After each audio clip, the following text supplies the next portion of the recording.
Good evening everyone, स्वागत है आप सभी का युवा एकेडमी के इस यूट्यूब चैनल पर। और आज हम लोग भारत का संविधान, जिससे जो लगभग कूट वाले जो प्रश्न बनते हैं आप देख पा रहे होंगे, उसी तरह का प्रश्न बनाएंगे। वैसे इंडिया जीके में कूट वाले प्रश्न तो आते ही हैं, वन लाइनर प्रश्न भी देखने को मिल जाते हैं। ठीक है, तो स्टार्ट हो चुका है क्लास। आप सभी जो है लिंक शेयर कर दीजिएगा अपने अपने व्हाट्सएप स्टेटस में और वीडियो को लाइक जरूर कीजिएगा। ठीक है, शुरू करते हैं पहले प्रश्न से। 1909 है ना, इसमें थोड़ा मिक्स वाले क्वेश्चन होंगे, मतलब शुरू के 4-5 चैप्टर जो होते हैं मौलिक अधिकार तक, वहां तक के क्वेश्चन आज आपको कराएंगे, है ना। चलिए देखते हैं। 1909 का जो मार्ले मिंटो सुधार हुआ था, इसके संदर्भ में निम्न कथनों पर विचार करना है। पहला, इन्हें भारतीय परिषद अधिनियम 1909 भी कहा जाता है। उन्होंने विधान परिषदों के ताकतों में वृद्धि की, मुसलमानों को पृथक निर्वाचन क्षेत्र का अधिकार दिया गया। तो यहां पर आपको 1909 का जो मार्ले मिंटो सुधार हुआ था 1909 का, जिसके 2-3 पॉइंट जो था वो ये था कि इसमें चुनाव को अप्रत्यक्ष रखा गया था और पूरक प्रश्न न पूछने देना जो था, उसी को लेकर इसमें जो है सुधार किया गया था 1909 में, मार्ले मिंटो सुधार। और मतलब पहले पूरक प्रश्न पूछने का अनुमति नहीं था और चुनाव जो है अप्रत्यक्ष होते थे, तो उसको लेकर 1909 में मार्ले मिंटो सुधार आया था। और इस सुधार में क्या क्या किया गया था उसी से संबंधित प्रश्न है। ठीक है, तो आंसर ऑप्शन 1 का डी बोल रहे हैं। चलो, कुछ लोग डी बोल रहे हैं। ठीक है, और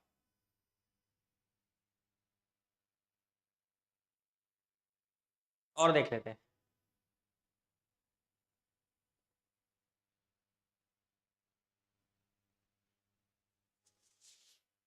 ठीक है, सबके सब एक बार जय माता दी कमेंट कर देंगे, उसके बाद जो है हम लोग इसका आंसर देखेंगे। ठीक है, देखिए 1909 का मार्ले मिंटो सुधार, एक छोटा सा पॉइंट बताता हूं मैं आपको, ये मिंटो को याद रखिएगा। मिंटो को ही सांप्रदायिक निर्वाचन का जनक कहा जाता है। सांप्रदायिक निर्वाचन का जनक जो है वो मिंटो को कहा जाता है। इसका मतलब मुसलमानों को पृथक निर्वाचन क्षेत्र दिया गया होगा, इसीलिए इसको सांप्रदायिक निर्वाचन का जनक कहा जाता है मिंटो को। तो ये पॉइंट बिल्कुल सही है, सी वाला पॉइंट। ठीक है, 1909 का जो मार्ले मिंटो सुधार था, इसको भारत परिषद अधिनियम 1909 कहा जाता है। बिल्कुल सही है। क्यों भाई? क्योंकि 1861 वाले की बात करें हम लोग, 1892, देखिए जब 1857 की क्रांति हुई, इस समय अगर व्यापारियों ने साथ नहीं दिया होता अंग्रेजों का, तो अंग्रेज तो खत्म थे इस समय। लेकिन यहां पर 1857 की क्रांति आपने भी पढ़ा होगा, चाहे रानी लक्ष्मीबाई हो, तात्या टोपे हो, बेगम हजरत महल हो, ठीक है, नाना साहब हो, ठीक है, बहादुर शाह जफर हो, हर कोई अपने वर्चस्व के लिए लड़ाई लड़ रहा था। ठीक है, इसी कारण समझदार लोगों ने, व्यापारियों ने इनका साथ नहीं दिया। और 1857 की क्रांति के बाद अंग्रेजों को यह समझ में आ गया कि इस तरह की क्रांति दोबारा हुई तो भारत हमारे हाथ से जा सकता है। तो जैसे ही देश आजाद हुआ, जैसे 1857 की क्रांति हुई, उसके बाद 1858 का इंडियन एडमिनिस्ट्रेटिव एक्ट आया, IAA मतलब भारत शासन अधिनियम। उसके बाद 1861, 1892 और 1909, ये तीनों क्या थे भाई? तो ये तीनों थे ICA, इंडियन काउंसिल एक्ट, मतलब भारत परिषद अधिनियम। तो इस हिसाब से सिर्फ 1909 को मत याद रखिए, 1909 के पहले के दो भी याद रखिएगा। 1892 वाला भी और 1861 वाला भी भारत परिषद अधिनियम कहा जाता है। ठीक है, पहला वाला भारत शासन अधिनियम और लास्ट का दो, मतलब 1919 और उसके बाद आएगा 1935। इसके बाद कोई अधिनियम नहीं आया। इसके बाद सीधा जो है देश हमारा क्या हो गया? आजाद हो गया। ठीक है, तो इसके बाद देश जो है हमारा सीधा आजाद हो जाता है। तो 1919 का भी भारत शासन अधिनियम कहलाता है, मतलब जैसे 1858 का भारत शासन अधिनियम कहलाता है, वैसे 1919 का भी Indian administrative act, Indian administrative act, है ना, शॉर्ट में लिख रहा हूं। तो जैसे ही 1857 की क्रांति हुई, उसके बाद जो पहला अधिनियम आया वो भारत शासन अधिनियम था। उसके बाद के 3 भारत परिषद अधिनियम थे, 1861 वाला भी, 1892 वाला भी और 1909 वाला भी। उसके बाद 1919 और 1935 का भारत शासन अधिनियम लाया गया था। ठीक है, क्या लाया गया था? भारत शासन अधिनियम।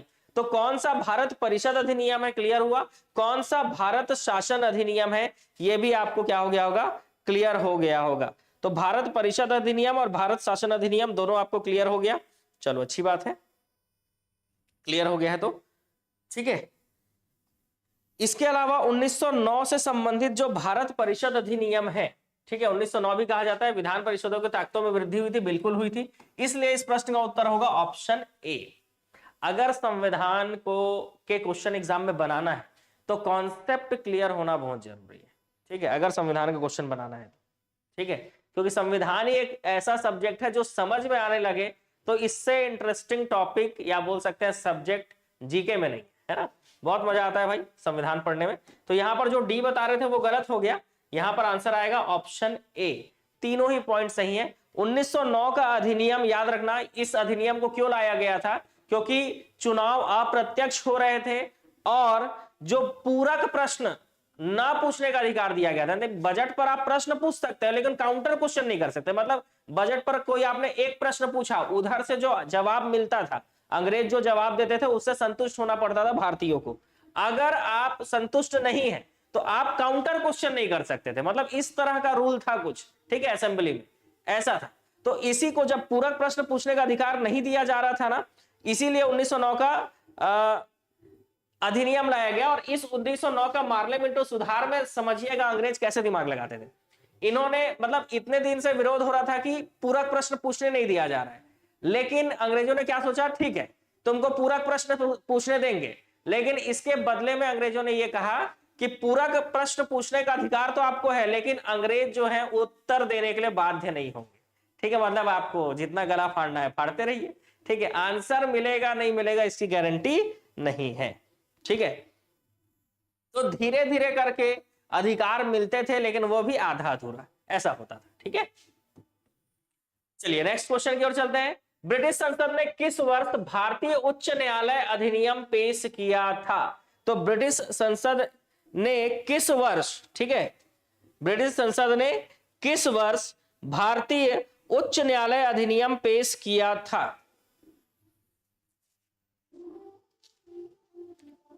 ये 1861। ठीक है, इसके अलावा मैं बता दूं अभी भी एप्लीकेशन में जो कोर्स का प्राइस है वो 999 होने वाला है। ठीक है, अभी 999 नहीं है। ठीक है, 999 जो भी कोर्स का प्राइस आपको दिख रहा होगा 499 599 वो 999 होने वाला है। उससे पहले या 199 वाला भी जो कोर्स है वो बढ़ जाएगा प्राइस, है ना। 199 वाला 499 हो सकता है, 499 वाला 999। तो उससे पहले आप कोर्स ज्वाइन कर लीजिएगा। ठीक है, चलिए तो याद रखिएगा ब्रिटिश संसद ने किस वर्ष भारतीय उच्च न्यायालय अधिनियम पेश किया? तो 1861। चलिए अगले प्रश्न का उत्तर देंगे।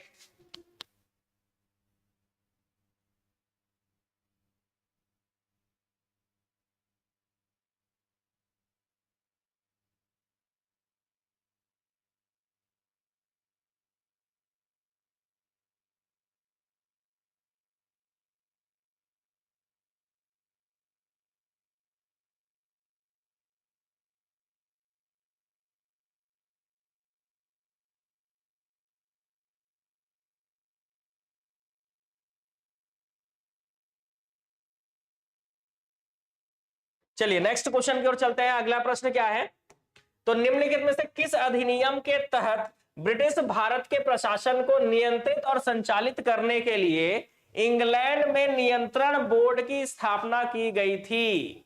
ठीक है, तो अगला प्रश्न यही है, ठीक है, कि निम्नलिखित में से किस अधिनियम के तहत ब्रिटिश भारत के, उस समय हम लोग, हमारा जो भारत है ना, जब अंग्रेजों के गुलाम थे हम लोग, सीधी सी बात है, तो उस समय के भारत को ब्रिटिश भारत कहा जाता था, याद रखिएगा। ठीक है, तो उस समय ब्रिटिश भारत के प्रशासन को नियंत्रित और संचालित करने के लिए इंग्लैंड से बीओसी, बोर्ड ऑफ कंट्रोल की स्थापना की गई थी। ठीक है, ये जो नियंत्रण बोर्ड बोल रहा है मतलब बीओसी, बोर्ड ऑफ कंट्रोल की स्थापना की गई थी। ये किसमें किया गया था? तो ये एक ही एक्ट है जो अलग से पढ़ना होता है, वो है पिट्स इंडिया एक्ट 1784। ठीक है, तो जितने लोग भी सी बता रहे थे वो गलत। पिट्स इंडिया एक्ट 1784 याद रखेंगे। ठीक है, क्या याद रखेंगे? Pitt's India act 1784। ठीक है, 1784। ठीक है। व्यापारिक कार्य के लिए बोर्ड ऑफ डायरेक्टर्स को यथावत रखा गया था और कंट्रोल करने के लिए बोर्ड ऑफ कंट्रोलर बनाया गया था। नियंत्रक मंडल बीओसी 6 सदस्य थे इसमें, ठीक है। इस बीओसी में, बोर्ड ऑफ कंट्रोलर में, नियंत्रक मंडल में कितने लोग थे? 6 सदस्य थे, याद रखेंगे कितने? 6 सदस्य। निम्नलिखित में से किस अधिनियम में द्वैध शासन को समाप्त करके प्रांतीय स्वायत्तता की शुरुआत की? तो द्वैध शासन को हटाकर प्रांतीय स्वायत्तता की शुरुआत किस अधिनियम ने की, ये आपको बताना है, ठीक है। प्रांतों में द्वैध शासन लाया गया, मतलब प्रांतों में समाप्त कर दिया गया बोल रहे हैं, ठीक है। ये कब किया गया था?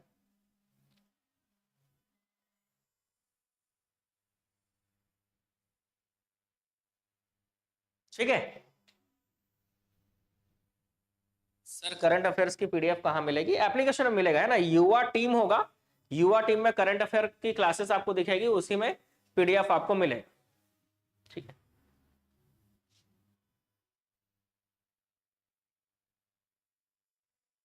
परिवहन आरक्षक का फाइटर बैच कब से स्टार्ट होगा बोल रहे हैं आप लोग। परिवहन आरक्षक का फाइटर बैच स्टार्ट हो गया है बंधु, ठीक है। जल्दी से ज्वाइन कीजिए, क्लासेस स्टार्ट हो चुकी हैं, ठीक है। तो परिवहन आरक्षक का जो फाइटर बैच है ना, वो स्टार्ट हो चुका है। क्लासेस ज्वाइन कीजिए, आपको क्लासेस मिलना चालू हो जाएगा, ठीक है। Option C, very good. बहुत सारे लोग इसका आंसर ऑप्शन सी बता रहे हैं, भारत सरकार अधिनियम 1935। बिल्कुल सही है। 1935 का अधिनियम जो है वो क्या बोलता है हमको?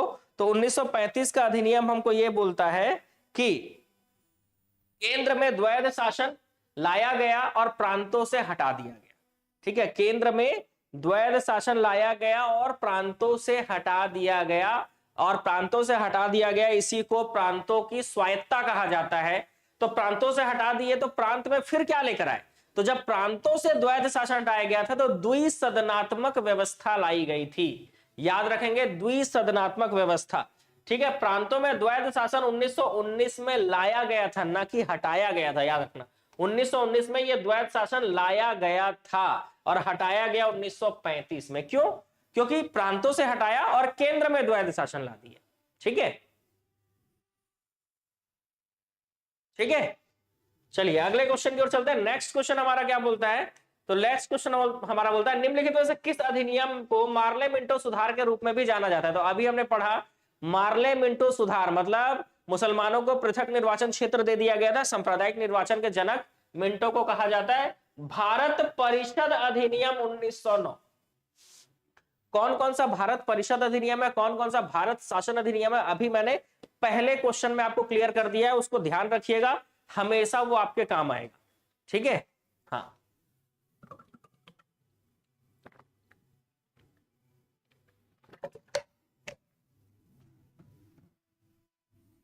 ठीक है। तो याद रखना, भारत परिषद अधिनियम 1909, ठीक है। नेक्स्ट क्वेश्चन, वो सांप्रदायिकता को बढ़ावा देने के लिए ऐसा किया गया था, ठीक है।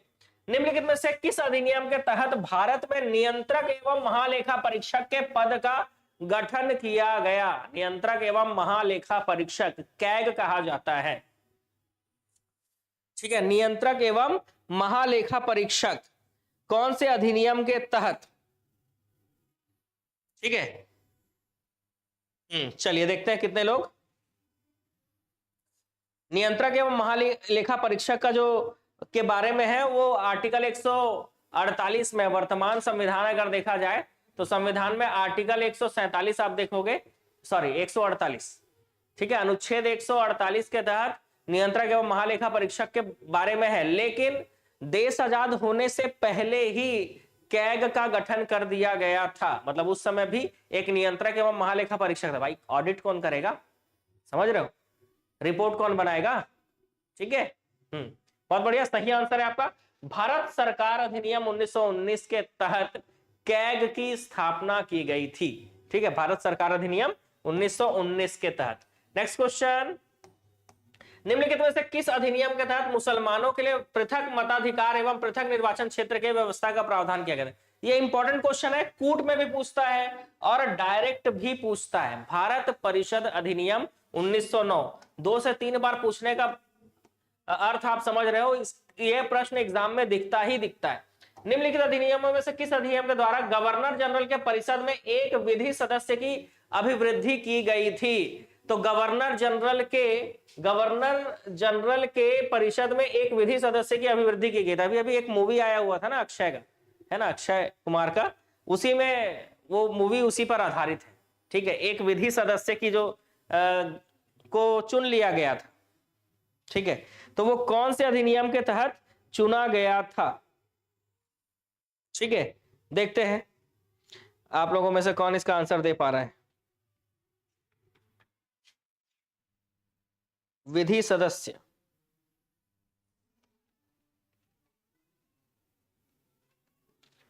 एक बार अगर आप संविधान का नोट्स बना लिए ना एक बार, तो उसके बाद बस एक बार रिवीजन की जरूरत पड़ती है, उसके बाद ज्यादा दिक्कत नहीं होता है, याद हो जाता है।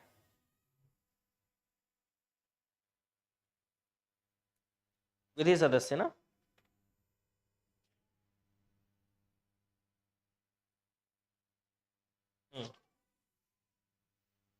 मेरे पास तो मेरा नोट्स बना हुआ है, आपको दिखा भी सकता हूं मैं। ये देखिए इस तरह के नोट्स ऐसे एक बार बनाया था मैंने, काफी समय हो गया, मतलब उस समय बहुत अच्छा नोट्स बनाया था, तो 8-10 साल हो गए, 10 साल हो गए करीब, तो 10 साल पहले बनाया था नोट्स। ठीक है, वो आज भी काम आ रहा है। ठीक है, बस कुछ अपडेट करना होता है तो अपडेट कर देता हूँ। जैसे इसमें देखिए लिखा हुआ है 1833 के चार्टर एक्ट में, है ना, लिखा हुआ है 1833 के चार्टर एक्ट में कि बंगाल के गवर्नर जनरल को भारत का गवर्नर जनरल बना दिया गया, और भारत के पहले गवर्नर जनरल बने थे विलियम बेंटिक। और इसके अलावा विधि आयोग का गठन किया गया था, जिसके अध्यक्ष लॉर्ड मैकाले को बनाया गया था। इसके अलावा एक विधि सदस्य के रूप में विधि आयोग को गठन किया गया, है ना, और उसका अध्यक्ष मैकाले को बनाया गया था। और विधि सदस्य के रूप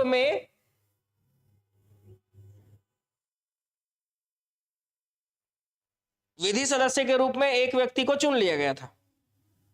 ठीक है, ठीक, तो वो चुना गया था 1833 के चार्टर एक्ट से। याद रखना, जब ईस्ट इंडिया कंपनी का शासन हुआ करता था पहले, ईस्ट इंडिया कंपनी के कर्मचारी लोग भाई घुसखोर भ्रष्ट, तो कंपनी लॉस में जा रही थी लेकिन कर्मचारी जो है फायदे में रहते थे।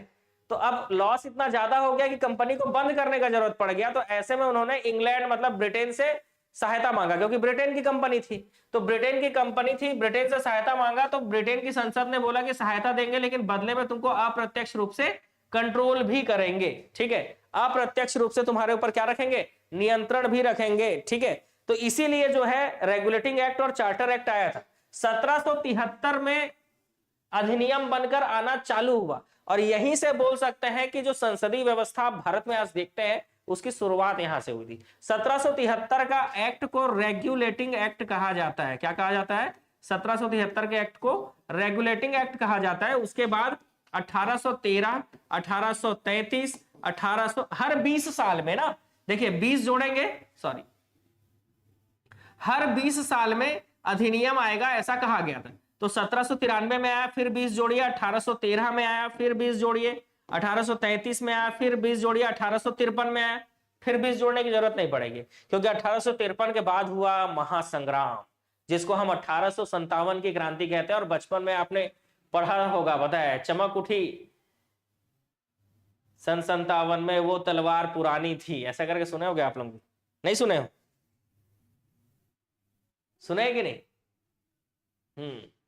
तो सीधी सी बात है, ये 20-20 साल में जो एक्ट आ रहे थे, इसी को कहा गया क्या? Charter act. इसी को क्या किया गया? Charter act. तो चार्टर एक्ट क्या है, रेगुलेटिंग एक्ट क्या है, भारत परिषद अधिनियम क्या है, भारत शासन अधिनियम क्या है, कौन कौन से भारत परिषद अधिनियम थे, कौन कौन से भारत शासन अधिनियम थे, ये क्लियर हो जाएगा ना। स्टार्टिंग के पहले क्वेश्चन में मैंने भारत परिषद अधिनियम, भारत शासन अधिनियम के बारे में आपको बता दिया था। अभी मैं आपको चार्टर एक्ट के बारे में बता रहा हूं, तो ये चार्टर एक्ट पढ़ने होंगे, और जो मैं आपको नोट्स दिखा रहा था अपने 2 पेज में, आप बहुत सारा क्या करेंगे, नोट्स बनाएंगे ना तो गड़बड़ हो जाएगा याद करने में। जैसे मेरे को कैसे याद हुआ, इतना सारा चार्टर एक्ट है, इतना सारा रेगुलेटिंग एक्ट, परिषद अधिनियम, तो मैंने ऐसे नोट्स बनाया, पता है 1733, 1793, 1813, 33, 1833, 1853, ये एक बार में मैंने क्या कर दिया, रेगुलेटिंग एक्ट और चार्टर एक्ट के बारे में लिख लिया पूरा, जितना क्वेश्चन बन पाता है। उसके बाद एक पेज बदलेंगे तो यहां पर आपको 1858, 1861, 1892, 1909, ये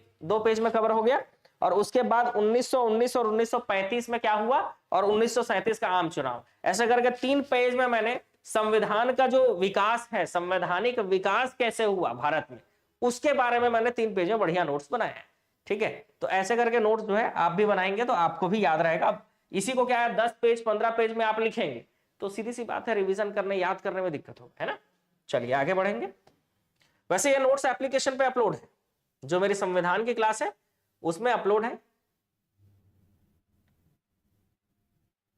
चलिए, ब्रिटिश भारत में संघीय न्यायालय के विषय में सत्य कथन कौन सा है, इसमें से सही कथन बताइए संघीय न्यायालय के बारे में।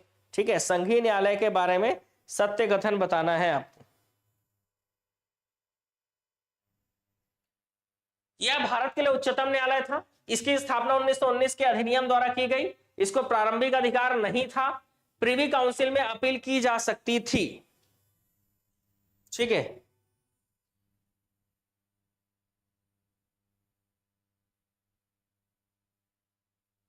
ठीक है, प्रिवी काउंसिल में अपील की जा सकती थी। इसमें से सत्य कथन कौन सा है, तो पहला,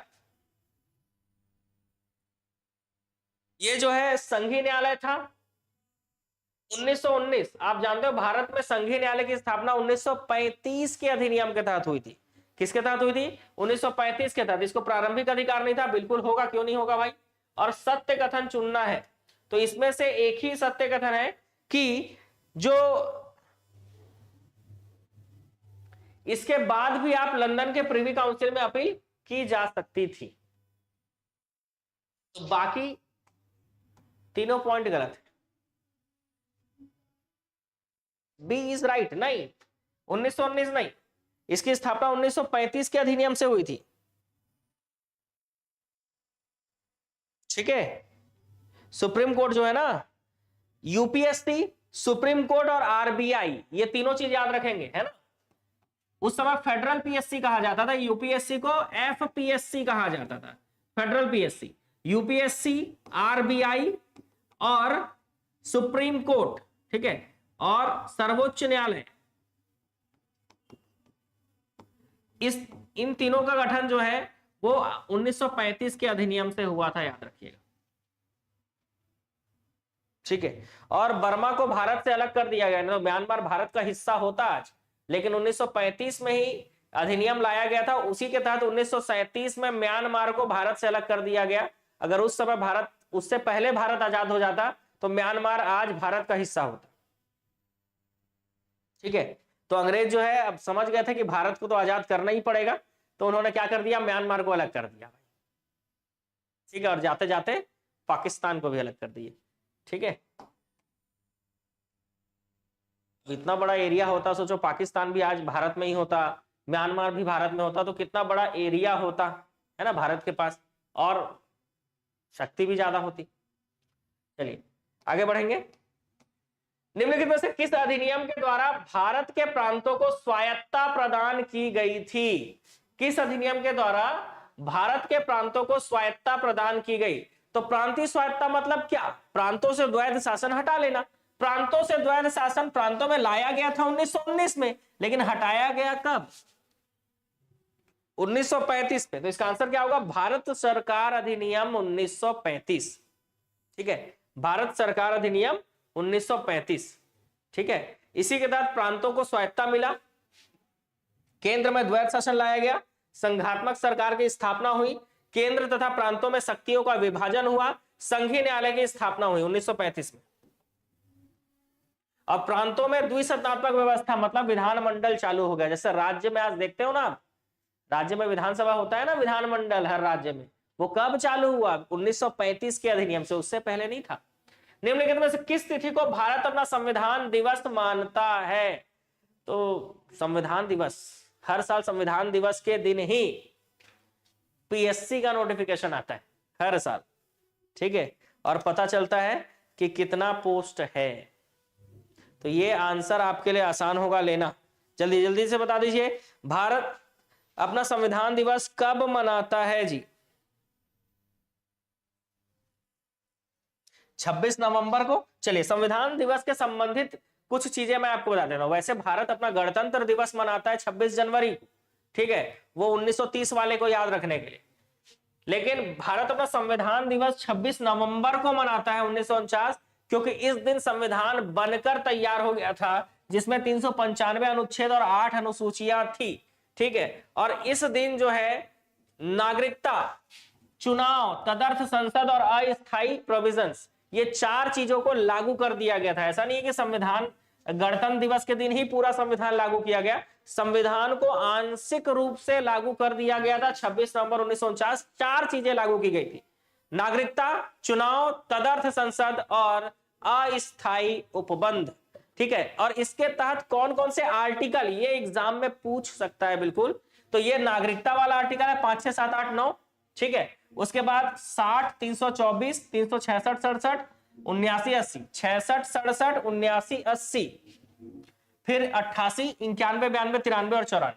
तो 391 से 94, 66 से 67, 79 से 80 और 88, 60 और 324, 2-3 बार अगर आप बोलोगे और 5 से 9 ऐसा आप बोलोगे तो याद हो जाएगा कि इन आर्टिकल्स को क्या कर दिया गया था? लागू कर दिया गया था, स्वतः ही लागू हो गए थे।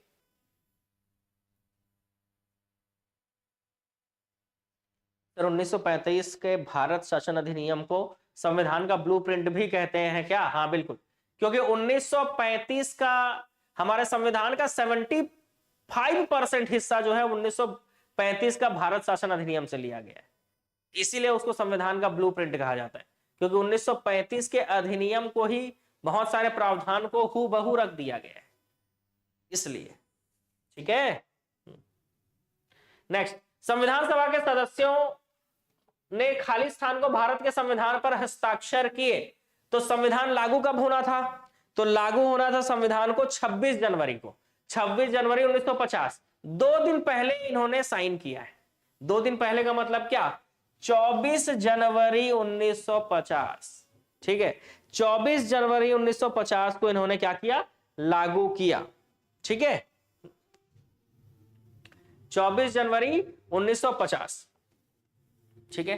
नेक्स्ट क्वेश्चन, संविधान की मूल संरचना की अवधारणा सर्वोच्च न्यायालय द्वारा किसे बाद में प्रतिपादित किया गया था?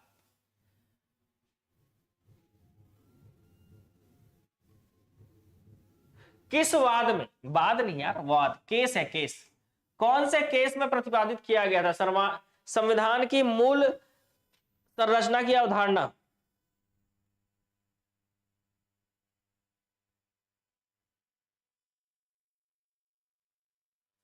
ठीक है, वो था केशवानंद भारती बनाम केरल राज्य 1973, जिसमें उच्च न्यायालय ने क्या कहा था कि संविधान में आप चेंज कर सकते हैं लेकिन उसकी मूल संरचना चेंज नहीं होगी, ठीक है। मतलब चीजें जोड़ सकते हैं लेकिन जो मूल संरचना को हटाए, ऐसी चीजों को आप हटा नहीं सकते। संघीय सरकार में राज्य सरकार को मिलता है, क्या मिलता है? संघीय सरकार में राज्य सरकार को मूल शक्तियां मिलती है, केंद्र द्वारा प्रदत्त की गई शक्तियां मिलती है, संविधान द्वारा दी गई शक्तियां मिलती है, या जनता द्वारा दी गई शक्तियां मिलती हैं। तो अगर संघीय सरकार है, जैसे आज हमारा भारत एक संघ है और राज्य सरकार भारत के अनुसार कार्य करती है, भारत के संघीय सरकार के अनुसार, लेकिन अगर केंद्र सरकार शक्तियां दे तो ऐसे में दिक्कत यह हो सकता है कि जिस राज्य में उनकी पार्टी की सरकार नहीं है वहां वो शक्तियों को कम कर देंगे।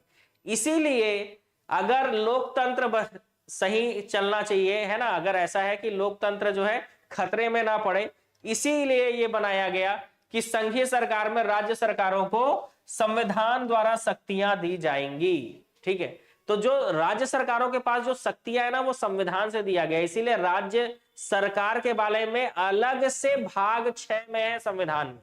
संविधान का भाग 6 राज्य प्रशासन को बताता है, क्योंकि भाग 5 में तो केंद्रीय प्रशासन है, और केंद्रीय प्रशासन के तहत ही अगर राज्य को शक्ति दी जाता, जो भी शक्तियां है, कानून बनाने का अधिकार, लागू करने का अधिकार, तो दिक्कत यह होता कि केंद्र सरकार बाद में क्या करती, उसको कम करने का कोशिश करती। इसीलिए संविधान निर्माताओं ने सोचा बाद में राज्यों की शक्ति कम ना हो जाए, इसलिए उन्होंने भाग 6 जोड़ा अलग से राज्य प्रशासन के नाम से। ठीक है, किसके नाम से? राज्य प्रशासन के नाम से। नेक्स्ट, विधि का शासन की संकल्पना संवैधानिक प्रणाली की विशेषता है। तो विधि का शासन कहां से लिया गया है? क्वेश्चन है आपका कि विधि का शासन कहां से लिया गया है? Britain, USA, France, Switzerland. तो विधि का शासन लिया गया है ब्रिटेन से। याद रखेंगे, विधि का शासन कहां से लिया गया है? तो विधि का शासन लिया गया है ब्रिटेन से। ठीक है, याद रखेंगे, ब्रिटेन से लिया गया। नेक्स्ट क्वेश्चन, संविधान सभा का गठन कब किया गया था? तो संविधान सभा का गठन 1946 में हुआ था। याद रखेंगे, संविधान सभा का गठन 1946 में किया गया था। ठीक है, कैबिनेट मिशन के द्वारा संविधान सभा का गठन जुलाई 1946 में किया गया था और 9 दिसंबर 1946 को पहली बैठक हुई थी। ठीक है, तो संविधान सभा का गठन किसके प्रावधानों के तहत हुआ था? तो कैबिनेट मिशन के प्रावधानों के तहत जुलाई 1946 में संविधान सभा का गठन किया गया और इसका पहला बैठक 9 दिसंबर को हुआ, जिसमें डॉक्टर सच्चिदानंद सिन्हा को अस्थायी अध्यक्ष बनाया गया था। और दूसरा बैठक हुआ 11 दिसंबर को, जिसमें डॉक्टर राजेंद्र प्रसाद को स्थायी अध्यक्ष बनाया गया था। टोटल इसमें सदस्य संख्या 389 थी, जिसमें से ब्रिटिश प्रांतों से 292 आने वाले थे, कमिश्नरी क्षेत्र से 4 को चुना गया था और देशी रियासतों को 93 सीट दी गई थी। ठीक है, और हर 10 लाख की जनसंख्या पर एक व्यक्ति रहेगा, ऐसा कहा गया। ठीक है, हर 10 लाख की जनसंख्या पर एक व्यक्ति रहेगा। ठीक है, चलिए अगले प्रश्न की ओर चलते हैं। नेक्स्ट क्वेश्चन हमारा क्या बोलता है? भारतीय संविधान सभा की पहली बैठक कब हुई? अभी पढ़ा हमने, है ना, आंसर गलत नहीं करना है। अभी हमने पढ़ा है भारतीय संविधान सभा की पहली बैठक कब थी? 9 दिसंबर। वेरी गुड, 9 दिसंबर 1946 भारतीय संविधान सभा की पहली बैठक 9 दिसंबर 1946। ठीक है, चलिए नेक्स्ट क्वेश्चन। और पहली बैठक में अस्थायी अध्यक्ष किसको बनाया गया था? डॉक्टर सच्चिदानंद सिन्हा। ठीक है,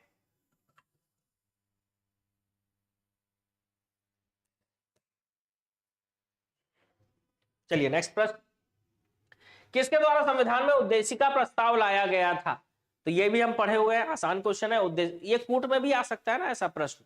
ठीक है, तो किसके द्वारा संविधान में उद्देशिका प्रस्ताव लाया गया था अगर पूछा जाए तो याद रखिएगा, जवाहरलाल नेहरू, पंडित जवाहरलाल नेहरू ने उद्देशिका प्रस्ताव लाया था। ठीक है, पंडित जवाहरलाल नेहरू ने उद्देशिका प्रस्ताव लाया था।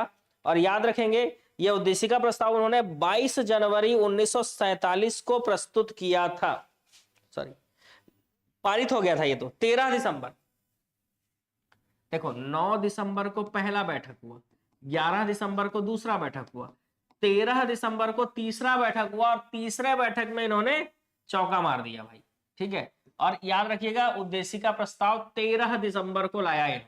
ठीक है, 13 दिसंबर 1946 को लाया उद्देशिका प्रस्ताव और 22 जनवरी, याद रखिएगा 22 जनवरी 1947 को ये उद्देशिका प्रस्ताव पारित हो गया।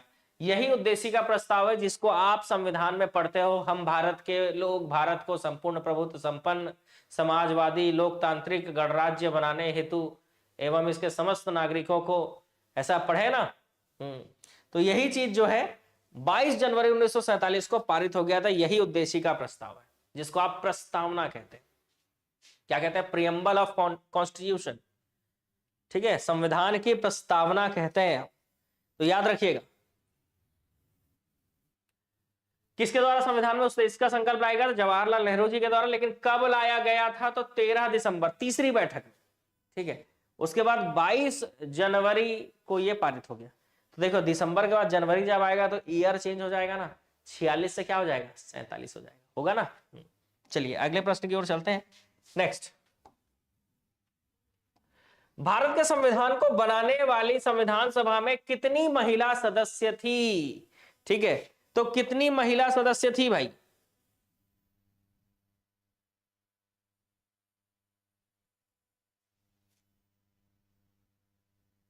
संविधान सभा का विचार किसने रखा था? तो याद रखिएगा, संविधान सभा का पहला विचार एमएन रॉय ने रखा था 1934 में। यह भी याद रखना है। 15, वेरी गुड, सही आंसर है 15। भारत के संविधान को बनाने वाली संविधान सभा में कितनी महिला सदस्य थी? तो 15 महिला सदस्य थी। नेक्स्ट क्वेश्चन, संविधान सभा को भारतीय स्वतंत्रता अधिनियम 1947 की कौन सी धारा द्वारा मान्यता दी गई थी? हाँ, ये अच्छा क्वेश्चन है, थोड़ा डीप क्वेश्चन आया है ना, कि संविधान सभा को भारतीय स्वतंत्रता अधिनियम 1947 की कौन सी धारा द्वारा मान्यता दी गई थी?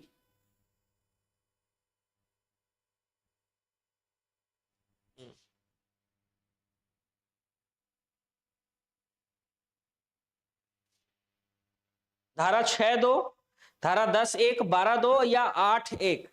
तो भारतीय स्वतंत्रता अधिनियम 1947 का जो धारा 8(1) था, इसके तहत ही संविधान सभा को मान्यता दी गई थी। याद रखेंगे, धारा 8(1, ठीक है, सेक्शन 8(1). सी बता रहे हो? नहीं, धारा 8(1 है वो। पहली बैठक में महिला सदस्य 10 थी ना, लेकिन पहली बैठक में महिला सदस्य 10 थी, कुल महिला सदस्य 15। ये भी याद रखना। जैसे आपने पढ़ा ना, संविधान सभा में कुल कितने महिला सदस्य थे भाई? 15। लेकिन जो पहला बैठक हुआ था 9 दिसंबर, उसमें महिला सदस्य कितनी थी? 10 थी। प्रारूप समिति का गठन कब किया गया? याद रखना, प्रारूप समिति के अध्यक्ष डॉक्टर भीमराव अंबेडकर जी थे, और प्रारूप समिति का गठन 29 अगस्त 1947। प्रारूप समिति का गठन 29 अगस्त 1947 को किया गया था। भारत के संविधान की उद्देशिका में निम्नलिखित शब्दावली जिस अनुक्रम में दी गई है: विचार, अभिव्यक्ति, विश्वास, धर्म, उपासना की स्वतंत्रता। एक लाइन में तो बोलना होता है, विचार, अभिव्यक्ति, विश्वास, धर्म, उपासना की स्वतंत्रता। ठीक है, विचार, अभिव्यक्ति, विश्वास, धर्म, उपासना की क्या? स्वतंत्रता। ठीक है, सामाजिक, आर्थिक, राजनीतिक न्याय, विचार, अभिव्यक्ति, विश्वास, धर्म, उपासना की स्वतंत्रता, प्रतिष्ठा और अवसर की समानता, और व्यक्ति की गरिमा और राष्ट्र की एकता और अखंडता को बनाए रखने वाली बंधुता। यही तो 4 चीज याद रखना होता है। ये 4 चीज याद रख लेंगे, कोई दिक्कत नहीं होगा।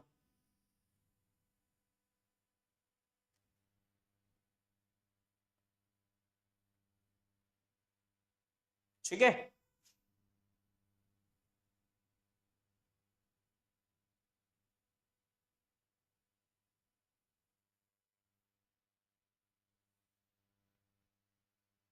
चलिए अगले प्रश्न की ओर चले।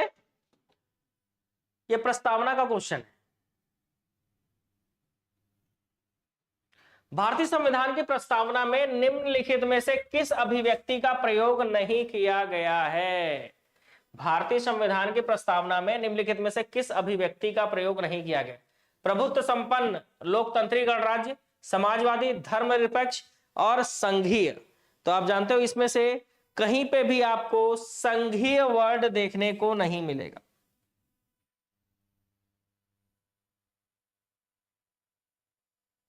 लाइव क्लास चल रहा है ना बैच में,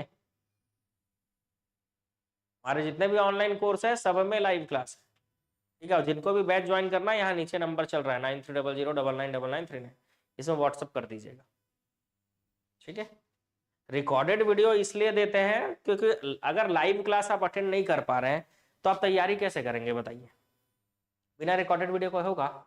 नहीं होगा ना, इसलिए रिकॉर्डेड वीडियो दिया जाता है। इसका मतलब ये नहीं है कि लाइव क्लास नहीं चल रही है ना। हम लोग को क्या है ना, अपने मन का कुछ कुछ लगने लग जाता है, बताए। जैसे उसमें से एक चीज ये भी है कि रिकॉर्डेड वीडियो डाला है तो हो सकता है लाइव क्लास नहीं मिल रहा हो, ऐसा लगने लग जाता है, पर ऐसा नहीं है। ठीक है, चलिए नेक्स्ट क्वेश्चन। भारत के संविधान की प्रस्तावना के संदर्भ में निम्नलिखित कथनों पर विचार करना है। प्रस्तावना संविधान का भाग है? तो हाँ है, क्योंकि इसको माना गया था। 42वें संविधान संशोधन अधिनियम के द्वारा 1976 में पंथ निरपेक्ष अखंडता जैसे शब्द संविधान की प्रस्तावना में जोड़े गए थे? बिल्कुल जोड़े गए थे। ठीक है। समाजवाद सदैव प्रस्तावना का हिस्सा था, तो ये आपको बताना है। 2 पॉइंट तो मैं बता दिए। तीसरा, तो आप देखोगे तो ये गलत है, क्योंकि समाजवाद पहले से नहीं था। समाजवादी, पंथ निरपेक्ष और अखंडता, ये 3 शब्द बाद में जोड़े गए थे। कब जोड़े गए थे? 1976 में, जब संविधान बना। तो संविधान जब बना तो उस समय ये 3 शब्द प्रस्तावना में नहीं थे। 42वां संविधान संशोधन हुआ 1976 में। जैसे संविधान में कुछ जोड़ना होता है ना, तो संविधान संशोधन किया जाता है। तो 42वां संविधान संशोधन हुआ 1976 में। उस समय इंदिरा गांधी की सरकार थी, और इन्होंने 3 शब्द जोड़ दिए। कौन कौन से? पंथ निरपेक्ष, अखंडता और समाजवाद। ठीक है। तो पहले से प्रस्तावना का हिस्सा था क्या? नहीं, इसीलिए वो गलत हो गया।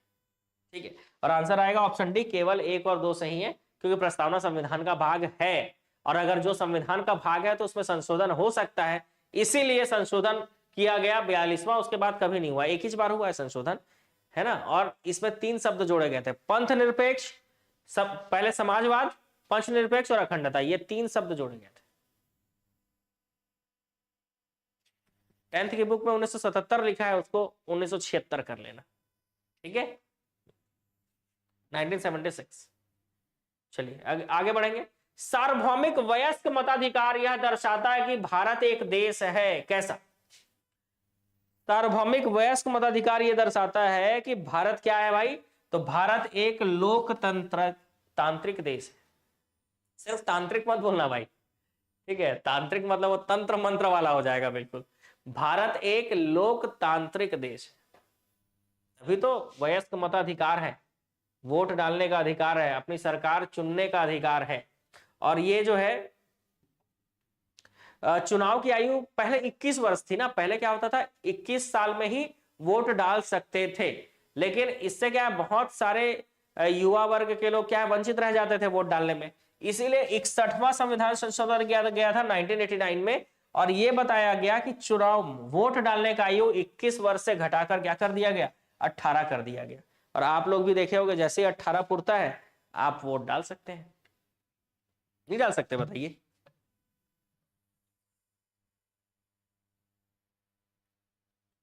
अठारह साल कंप्लीट हुआ मतलब सीधी सी बात है, वोट डाल सकते हैं।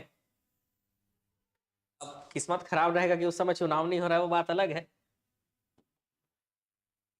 ये कब अधिकार मिला भाई? तो ये 61वें संविधान संशोधन से मिला। ठीक है। और आर्टिकल 326 क्या बोलता है कि कोई भी व्यक्ति स्वतंत्र रूप से मतदान करने का अधिकार है उसे। चलिए अगले प्रश्न की ओर चलते हैं। निम्नलिखित में से किस संविधान संशोधन अधिनियम के द्वारा प्रस्तावना में संशोधन किया गया? तो प्रस्तावना मतलब उद्देशिका, प्रियम्बल, और अभी हमने पढ़ा है कि 42वां संविधान संशोधन 1976 के तहत संशोधन किया गया था। भारतीय संविधान में 3 प्रकार की सूचियां हैं, जैसे संघ सूची, राज्य सूची, और कौन सा है? तो जिला सूची नहीं है, पंचायत सूची नहीं है, समवर्ती सूची है। संघ सूची में कानून बनाने का अधिकार केंद्र सरकार को है, राज्य सूची में अपने राज्य के, है ना, और समवर्ती सूची में केंद्र और राज्य दोनों मिलकर कानून बनाते हैं। तो भारतीय संविधान में 3 प्रकार का लिस्ट है, संघ सूची, राज्य सूची और समवर्ती सूची। ठीक है, समवर्ती सूची। नेक्स्ट, निम्नलिखित में से कौन सा एक भारत के संविधान में उद्देशिका में समाविष्ट नहीं है? विचार, अभिव्यक्ति एवं विश्वास, धर्म, उपासना की स्वतंत्रता, तो ये तीनों है। आर्थिक स्वतंत्रता नहीं है, सामाजिक, राजनीतिक, आर्थिक न्याय है। ठीक है, सामाजिक, आर्थिक और राजनीतिक न्याय की बात कही गई है, ना कि स्वतंत्रता की। अगर आर्थिक स्वतंत्रता हो गया तो सबको बराबर पैसा बांटना पड़ेगा ना, तो फिर अमीरी गरीबी तो रहेगा ही नहीं। ठीक है, फिर कंपटीशन भी नहीं होगा, फिर कमाना भी नहीं पड़ेगा, इसलिए आर्थिक न्याय की बात की गई है। भारतीय संविधान की प्रस्तावना में भारत को किस रूप में दिखाया गया है? तो इसमें आंसर ऑप्शन सी ले सकते हैं ना हम लोग। क्यों भाई? क्योंकि सार्वभौमिक, समाजवादी, धर्मनिरपेक्ष, प्रजातांत्रिक गणराज्य, भारत एक धर्मनिरपेक्ष देश है क्योंकि, तो ऑप्शन सी आएगा, है ना। सर्वप्रथम किस देश ने अपने संविधान में प्रस्तावना को शामिल किया था? कौन सा देश है जिसने सबसे पहले अपने संविधान में प्रस्तावना को शामिल किया था? अमेरिका, ब्रिटेन, भारत या ऑस्ट्रेलिया? तो सबसे पहले अगर बात करें हम, तो प्रस्तावना को शामिल किया था अमेरिका ने। ठीक है, अमेरिका ने सबसे पहले प्रस्तावना को शामिल किया था। और किसके द्वारा संविधान में उद्देशिका संकल्प लाया गया? तो जवाहरलाल नेहरू। ठीक है, नेक्स्ट क्वेश्चन, भारतीय संविधान की गणतंत्रात्मक विशेषता किस देश के संविधान से ली गई है? तो ये गणतंत्र वाला जो विशेषता है वो कौन से देश से लिया गया है, यही आपको बताना है। ठीक है, कौन से देश से लिया गया है गणतंत्रात्मक व्यवस्था?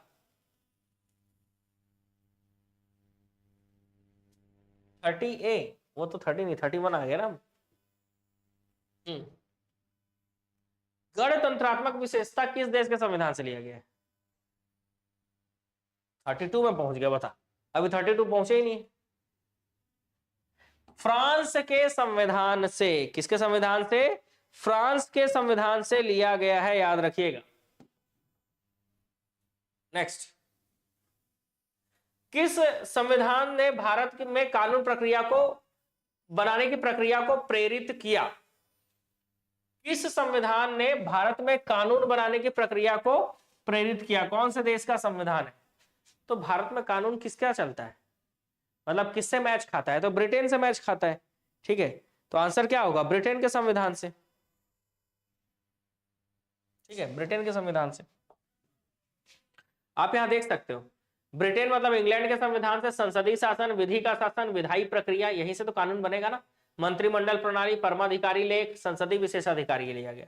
कनाडा से संघीय व्यवस्था, अवशिष्ट शक्तियां केंद्र में निहित होगी। केंद्र द्वारा राज्य में राज्यपालों की जो नियुक्ति होती है वो कनाडा से लिया गया है। कहां से लिया गया है? कनाडा से लिया गया है। अमेरिका से तो बहुत सारी चीजें ली गई है, मौलिक अधिकार हो, न्यायपालिका की स्वतंत्रता हो, उपराष्ट्रपति का पद हो, उच्चतम न्यायालय और उच्च न्यायालय के न्यायाधीशों को पद से हटाया जाना हो, राष्ट्रपति का महाभियोग हो, संघीय व्यवस्था हो, ये सारी चीजें। बस एक चीज याद रखना, नीति निदेशक सिद्धांत आयरलैंड से लिए गए हैं। क्या है भाई? गई भैंस ब्यूटी पार्लर, ऐसा? ठीक, next,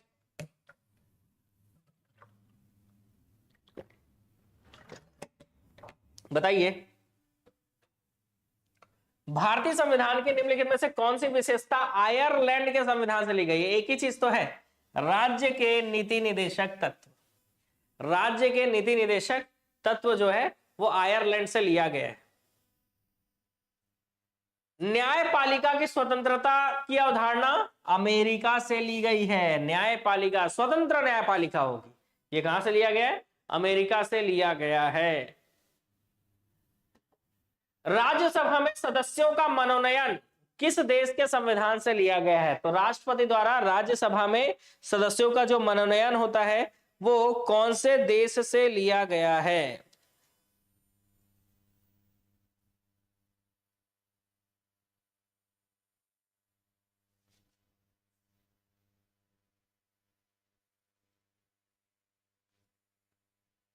B, very good, Ireland से लिया गया।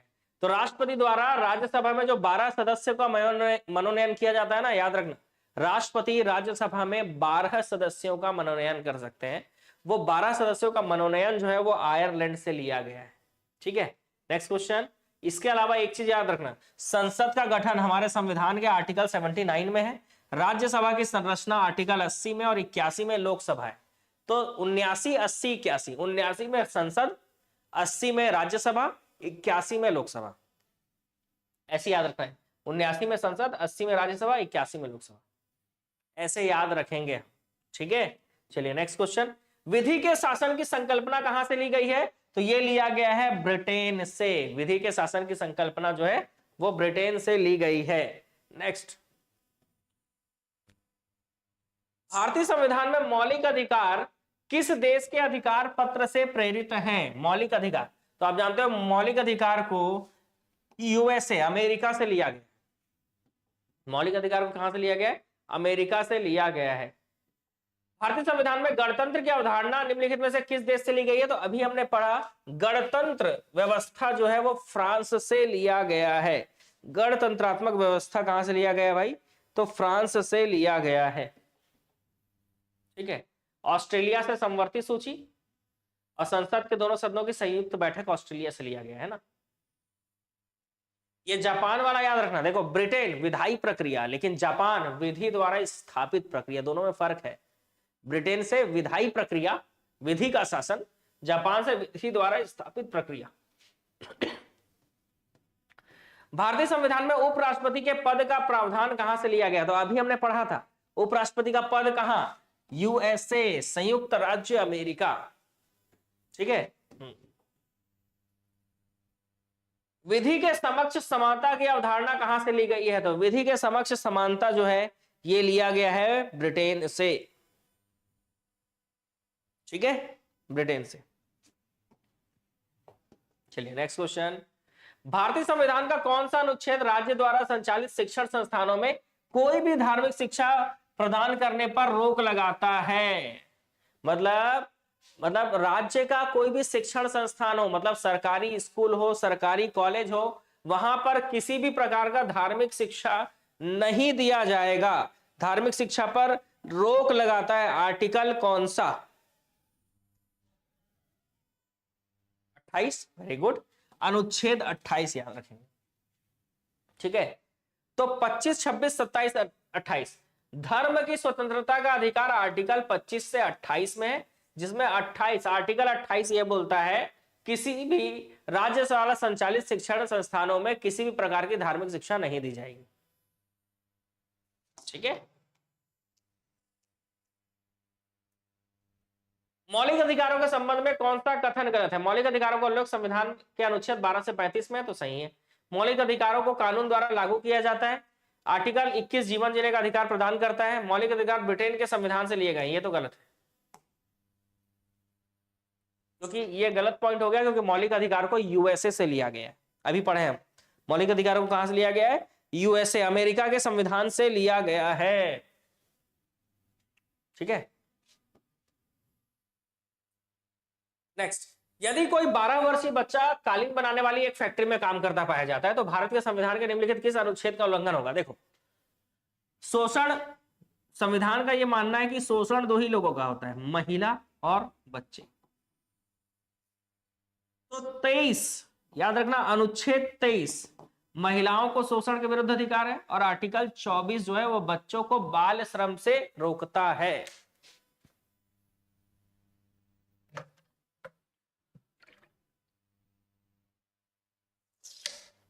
और हम पुरुष प्रजाति के लोग, हमारा कोई शोषण होता नहीं है भाई, है ना। ये मान के चलना है कि हमारा कोई शोषण नहीं होता है। इसलिए संविधान ने महिलाओं और बच्चों के सुरक्षा के लिए महिलाओं को शोषण के विरुद्ध अधिकार दिया आर्टिकल 23 के तहत, और आर्टिकल 24 के तहत बच्चों 14 वर्ष से कम उम्र के बालक। नेक्स्ट, कौन सा कथन गलत है? ये रहा आपका क्वेश्चन, क्वेश्चन नंबर 44।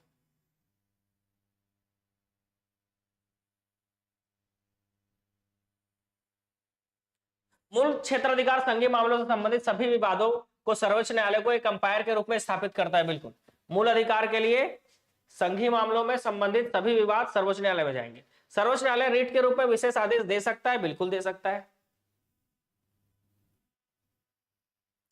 संविधान के अनुच्छेद 129 में कार्यकारी मुख्य न्यायाधीश की नियुक्ति के बारे में उल्लेख है? नहीं, यहां पर 129 में जो है वो अभिलेख न्यायालय होगा, ये कहा गया है।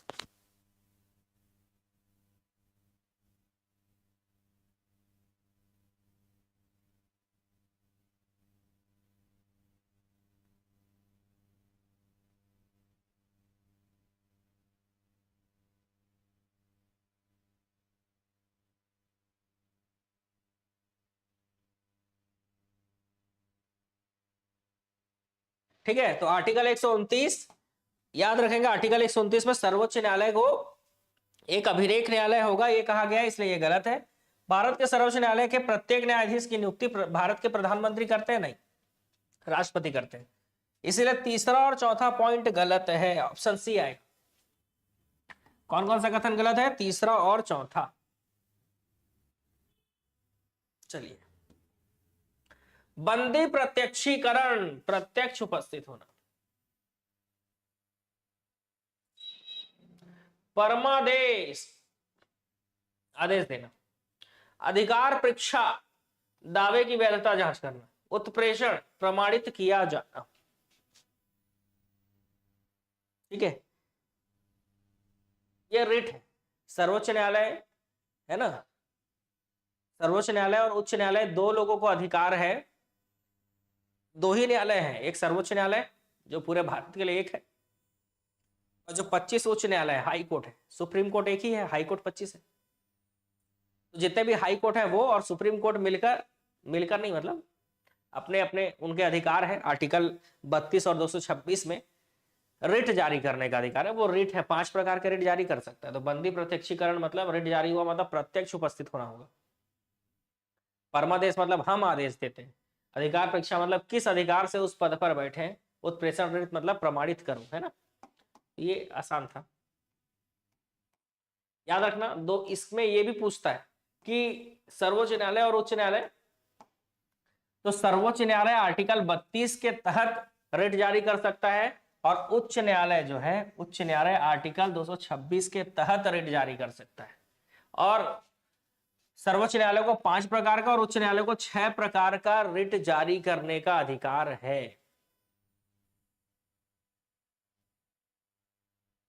हाँ, वो क्वेश्चन में गलत क्या है ये पूछा था, सही वाला ना पूछकर क्या पूछा था, तो गलत क्या है ये पूछा था।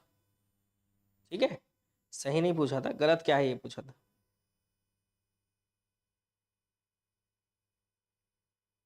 ठीक है, चलिए अगले प्रश्न की ओर चलते हैं।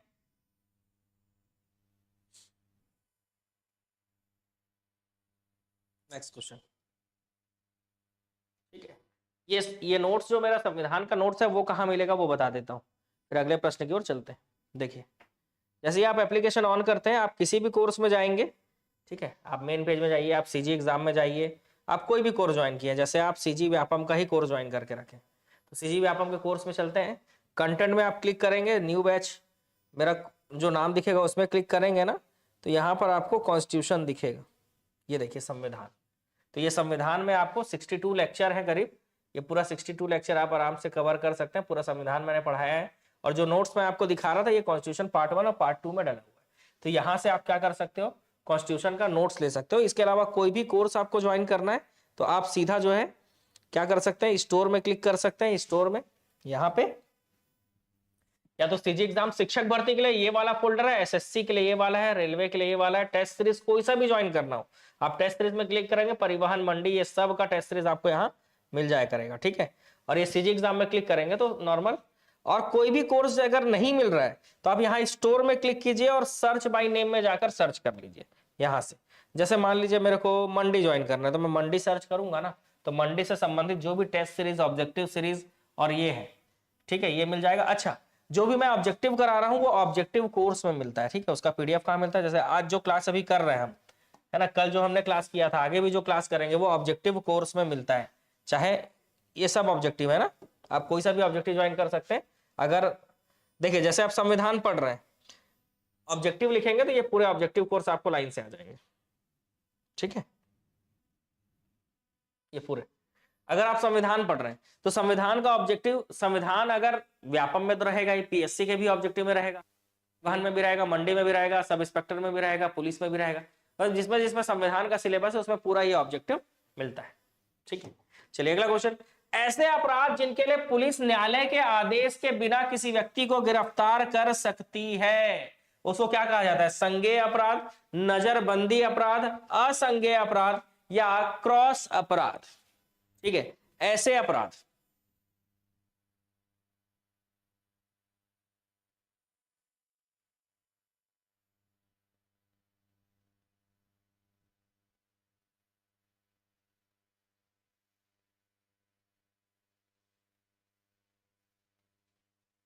देखते हैं सीजी फॉरेस्ट का एग्जाम कब हो सकता है, पहले क्वेश्चन कर लेते हैं, उसके बाद बात कर लेंगे। संज्ञेय अपराध याद रखिएगा, ऐसे अपराध जिनके लिए पुलिस उच्च न्यायालय के आदेश के बिना भी किसी व्यक्ति को गिरफ्तार कर सकती है, वो होता है कॉग्नेबल ऑफेंसेस, मतलब संज्ञान में आ गया तो गिरफ्तार कर सकते हैं। लोकतंत्र के जो सबसे आवश्यक अधिकार हैं वो कौन से हैं, तो याद रखना समानता और स्वतंत्रता। समानता और स्वतंत्रता लोकतंत्र के दो सबसे आवश्यक अधिकार हैं। समानता का अधिकार मतलब आर्टिकल 14 से 18 और स्वतंत्रता का अधिकार मतलब आर्टिकल 19 से 22। स्वतंत्रता के अधिकारों में सबसे प्रमुख अधिकार कौन सा है, तो आप जानते हो स्वतंत्रता का अधिकार में सबसे प्रमुख अधिकार है जीवन और व्यक्तिगत स्वतंत्रता का अधिकार। जीवन और व्यक्तिगत स्वतंत्रता का अधिकार, ठीक है। नेक्स्ट, भारत में धर्म के अधिकार के बारे में कौन सा कथन सही नहीं है। एक व्यक्ति कोई भी धर्म चुन सकता है, किसी भी धर्म का पालन नहीं करना चुन सकता है, सही। हर कोई एक धर्म चुनने और उस धर्म का पालन करने के लिए स्वतंत्र है, सही। किसी भी धर्म को मानने, पालन करने, प्रचार करने की स्वतंत्रता है, बिल्कुल सही। जबरन धर्मांतरण कराने की स्वतंत्रता है, गलत। हमारे यहाँ भारत में जबरन धर्मांतरण की स्वतंत्रता नहीं है। तो कौन सा कथन गलत है पूछा है, तो याद रखिएगा ऑप्शन डी। इससे क्वेश्चन आ सकता है ना, क्योंकि धर्मांतरण के बहुत सारे मामले छत्तीसगढ़ में देखने को मिलते हैं, तो इससे संबंधित प्रश्न आ सकता है एग्जाम में, ठीक है। दंगा उंगा भी होते हुए देखा होगा आपने न्यूज। जब संपत्ति के अधिकार को मौलिक अधिकार के रूप में समाप्त कर दिया गया तब प्रधानमंत्री कौन थे, तो संपत्ति का अधिकार को मौलिक अधिकार से हटा दिया गया और कानूनी अधिकार बना दिया गया, तब प्रधानमंत्री मोरारजी देसाई थे, ठीक है। याद रखेंगे प्रधानमंत्री मोरारजी देसाई थे उस समय, और उस समय 44वां संशोधन किया गया था 1978 में, और संपत्ति के अधिकार को हटाकर आर्टिकल 300A बना दिया गया था। इससे पहले जो संपत्ति का अधिकार था ना, वो आर्टिकल 31 में था, ठीक है। संपत्ति का अधिकार अनुच्छेद 31 में था, इसको हटा दिया और इसको ला दिया गया, कानूनी अधिकार बना दिया गया आर्टिकल 300A में डालकर। संशोधन किया गया था 1978 में। संशोधन कब किया गया था, 1978 में। तो संविधान का 50 MCQs, जिसमें मैंने बोला था कि मौलिक अधिकार तक का क्वेश्चन मैं आपको कराऊंगा आज, ठीक है। मौलिक अधिकार तक का क्वेश्चन आपको करा दूंगा करके, तो ये मौलिक अधिकार तक का क्वेश्चन था। अब आपका जो डाउट है वो पूछ सकते हो। एप्लीकेशन ऑनलाइन कोर्स ज्वाइन करने के लिए मैं आपको बता दूं कि अगर आपको हमारा ऑनलाइन कोर्स ज्वाइन करना है, और आप ऑब्जेक्टिव कोर्स भी ज्वाइन कर सकते हैं ना, तो आप मुझे इस नंबर पे व्हाट्सएप कर दीजिएगा, मैं आपको लिंक भेज दूंगा एप्लीकेशन का। सारी डिटेल्स एप्लीकेशन पे है ना। हर चीज कॉल में पूछकर ही हो पाएगा ऐसा जरूरी नहीं है। आप एप्लीकेशन डाउनलोड करेंगे, ये मेरा व्हाट्सएप नंबर है, आप मुझे इसमें व्हाट्सएप कर सकते हैं। हाँ, कॉल भी कर सकते हैं, लेकिन कॉल में क्या होता है ना, हर टाइम कॉल अटेंड कर पाना पॉसिबल नहीं होता है, तो लेकिन क्लास तो ज्वाइन करना है ना आपको, तो सीधी सी बात है, आप व्हाट्सएप में मैसेज करेंगे और मैं आपको लिंक भेजूंगा। आप एप्लीकेशन, आपको मैं हर बार एप्लीकेशन इसीलिए दिखाता हूँ कि आपको एप्लीकेशन से जानकारी मिल जाए। सारी डिटेल्स एप्लीकेशन में है, चाहे टेस्ट सीरीज ज्वाइन करना हो, ऑब्जेक्टिव कोर्स ज्वाइन करना हो या थ्योरी कोर्स ज्वाइन करना हो, वहां से ज्वाइन करके आप अपना स्टडी कंटिन्यू कर सकते हैं।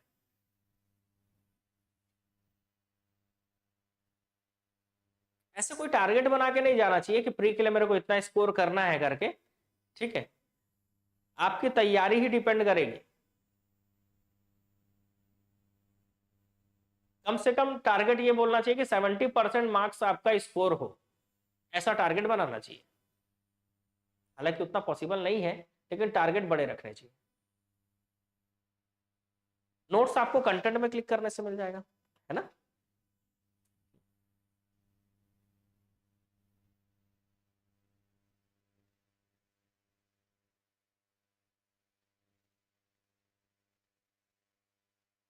क्लास थोड़ा जल्दी शुरू करते सकते हैं। क्लास नहीं हो रही है उससे अच्छा क्लास हो रही है, ये सोचिए, बताए, ठीक है।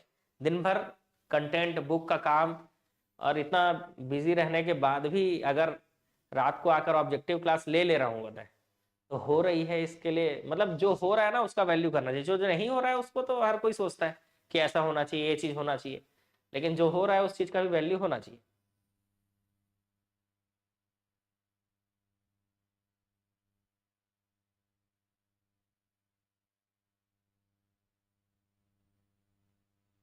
नेटवर्क तो यहाँ सब सही है।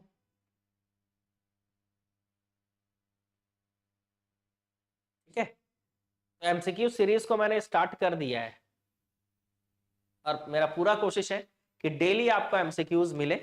उसके लिए आपको क्या करना है, ज्यादा से ज्यादा लिंक को शेयर करना है ना, व्हाट्सएप के स्टेटस में लगाना है भाई आपको, ठीक है। और भी आपके पास जो सोशल मीडिया प्लेटफॉर्म होगा वहां पे भी आपको क्या करना है, शेयर करना है। मिलेंगे फिर कल के एमसीक्यूज क्लास में, ऑब्जेक्टिव क्लास कल भी होगी, रेगुलर होगी, ठीक है। तो कल के क्लास में भी मिलेंगे। कल फिर कोई सब्जेक्ट, जैसे कल आपने बोला था कि संविधान करा दीजिएगा, तो आज मैंने संविधान कराया है। कल हो सके तो इंडियन हिस्ट्री करा दूंगा या इंडियन जियोग्राफी करा दूंगा, ठीक है। मैथ्स रीजनिंग का क्लास तो कंप्लीट है, वो तो सर्कल चलते जाता है, चलते जाता है। पुराने वीडियोस जैसे मैंने अनुपात समानुपात पढ़ा दिया अभी, तो पिछले बार में मतलब 2-3 महीने पहले जो पढ़ाया था उसको फिर हटा दिया जाता है, मतलब नया टॉपिक ऐड होते जाता है, पुराने हटते जाते हैं, ये सर्कल है पूरा, ठीक है। आज का क्लास कैसा रहा कमेंट करके जरूर बताइएगा। मिलेंगे कल के वीडियो में। जय हिंद।